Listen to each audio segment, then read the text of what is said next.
Welcome to 5x5, DoingOK's Top 5 show. I'm Dan, and today I'm going to count down my top 5 female friendships on all of television. And I'm going to do this in under 5 minutes, not counting this intro or the conclusion, because that's just too damn hard. So why am I talking about female friendships? Well, I was trying to come up with topics for these top 5 shows.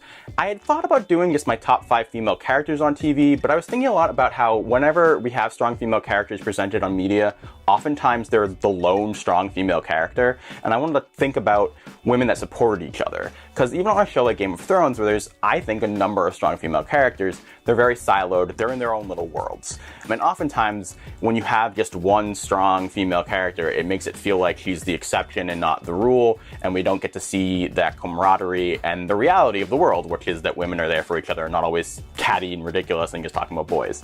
I wanted to try to think of these female friendships, and I actually struggled a little bit with coming up with 5 that I really loved. There are a number of options, but most of them I don't think are that great. Now, I don't know the whole wide spread of television. I don't know if like Girls or Sex and the City actually have positive representation. I've heard good things about like Broad City, but I haven't seen that. That said, I've seen a lot of television, and the fact that I struggle with these, just coming up with 5, is a bit of a problem. And so I think that this is something we should be striving for more in television, and I'm hoping that we can sort of look at these examples as how to go forward and try to strive for more of that. So here we go. So first up on the list is a kind of gimme. We're going to talk about the women of Friends, Rachel, Phoebe, and Monica.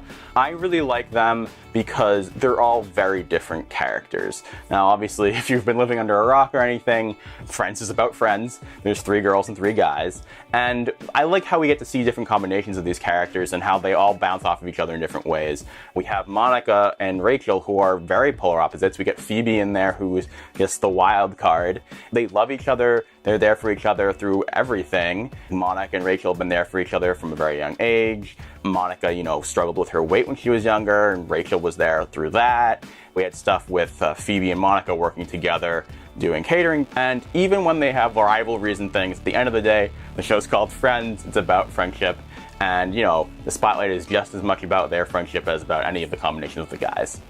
Next up is Gilmore Girls. I could have talked about a number of different female friendships. Could have talked about Lane and Rory, could have talked about Sookie and Lorelai, both of which I think are great, but I wanted to pick, one per show. And if you're gonna do that for Gilmore Girls, you have to do Lorelai and Rory. Now, I know it's kind of a cheat because it's mother and daughter, but this is a show all about Lorelai, who got pregnant at 16, had Rory, and about their friendship. Friendship comes first over mother and daughter relationship for these 2 characters. Ever since Lorelai had her, they're sort of partners in crime. They have their own crazy language that even the audience might have trouble understanding at times. They reference everything. They know each other's inside jokes inside and out, and they have thousands of them. They eat together, massive quantities of food. These 2 characters are inseparable, aside from the unspeakable season where they were separated. But the show at its core is about their relationship and about how much they care about each other and want to be there for each other. And it's a really positive portrayal in that way. Next up is Parks and Rec. The obvious answer here is Anne and Leslie. They are best friends throughout the show. I'm not talking about them. I'm not a huge fan of Anne. I do think that that's a positive female friendship, but that wasn't the one that really stuck out to me, that really hit home for me. What I'm going to talk about is April and Leslie. April is a young intern, and Leslie is her boss. What I really like about them is it really comes to fruition in the final season when April has sort of left aside her cynicism to a degree, because she's still April. I'm evil, and I hate everything. I know you do. I know. And admits how much she learned and grew because of Leslie. That Leslie had been sort of nurturing her throughout the entire series, and April has ambition because of Leslie. She understands that women can do great things because of Leslie. Leslie saw greatness in her, and together they helped each other, they supported each other. Even with April being April and her weirdness, she's always there for Leslie when Leslie really needs her. And I think that really was what makes them feel unique and special.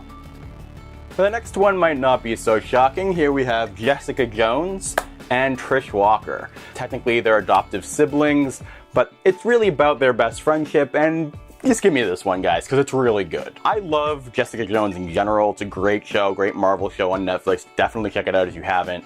But Jessica is such a loner character that I think the fact that she has Trish really, really helps her. It helps flesh out her as a person, that she has people she cares about, despite everything that she's mixed up and how messed up she has become. And the thing is that Trish has a lot of issues too. They're both are struggling characters, and they find, solace in each other because they have for so long throughout their life. It's about intense trauma and how they helped each other through those trauma and how they take on the world together, and more specifically David Tennant's Kilgrave. And they just have a really enjoyable chemistry of two friends who understand each other more than they understand themselves a lot of the time. And I'm gonna end out with the same thing I ended out with last video, because I freaking love Sweet Vicious and more people need to check it out. Sweet Vicious, as I've said in the past, is a show about two female vigilantes taking down sexual predators. Now we have the characters of Jules and Ophelia. Jules is very uptight, very type A, is, sort of sweet, but has this hard egg. Ophelia is this brilliant stoner slacker type. That is not who Jules is at all. But they really come together behind a common goal. Jules deals with some really dark stuff, and Ophelia does everything she can to understand that and support her, even though she can't understand it on a personal level. And Jules struggles, because of everything she's going through, to be there for Ophelia.